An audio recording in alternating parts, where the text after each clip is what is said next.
a lot of people are very deeply concerned, not just about the outcome of the election, but also about the state of democracy in the United States. The nature of the disinformation, the tribalism, the us versus them. And I'd like you to share, before we leave, your thoughts about that with the audience here. Well, this is not the answer you want. So I don't even know what answer I want. Yeah. Well, you didn't.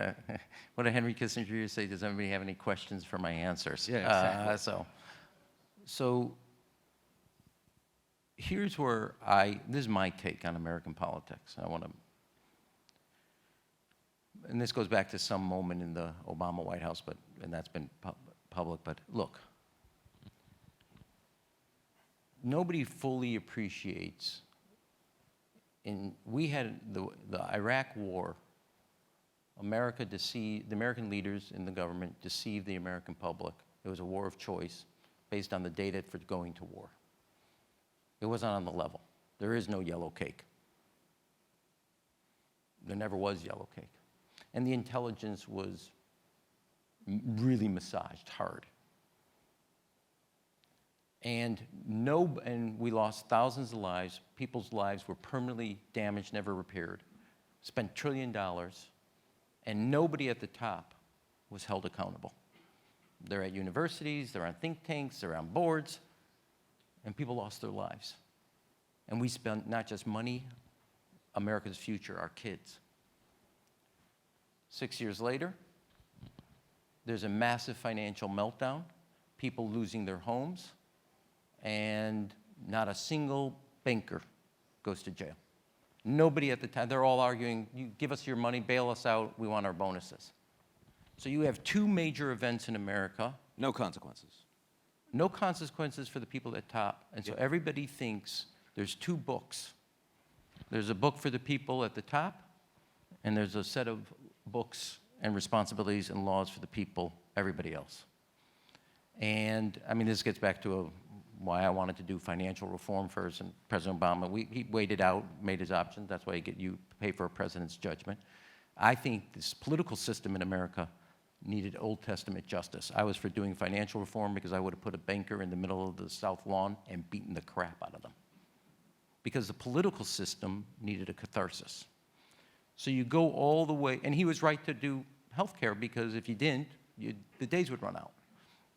The Chinese might have a job for you right now. But. Well, do you have a system that is not going on the resume? No. And I have an over-under, they're not offering me a job. So you have a system, and for the first time, one other element, conditional. For the first time in American history, parents do not think their kids' future is going to be better than their own. And when you put Iraq, deception, no accountability, financial meltdown, people lose their entire equity, their future, nobody at the banking system or financial system goes to jail or held accountable in any way, and they're still arguing for their bonuses. And people think that their children are going to be worse off. You have an explosive cocktail. So when you say there's division in democracy, I don't think actually, if you go to local governments, you don't have this level of distrust. Right. It's a national government problem. It is not you go to about mayors, you go to governors, that's just not true. You have other challenges. I mean, somebody could argue 17 states are all blue, legislative and executive, 27 states are all red. That's why you don't have that. I beg to differ. So the problem is the governance failed.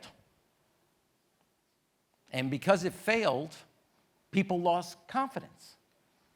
And this is a work in progress. Now, I still say that, and then let me close on this. People are trying to get into the United States. Money and people are fleeing China.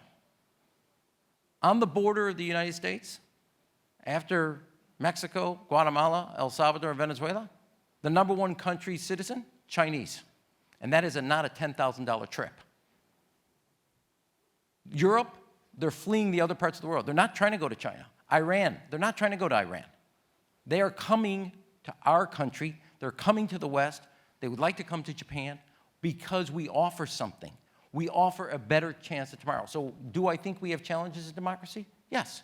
And we actually, those of us who are stewards of it, including me, screwed it up. We screwed it up. We should own that. We're accountable.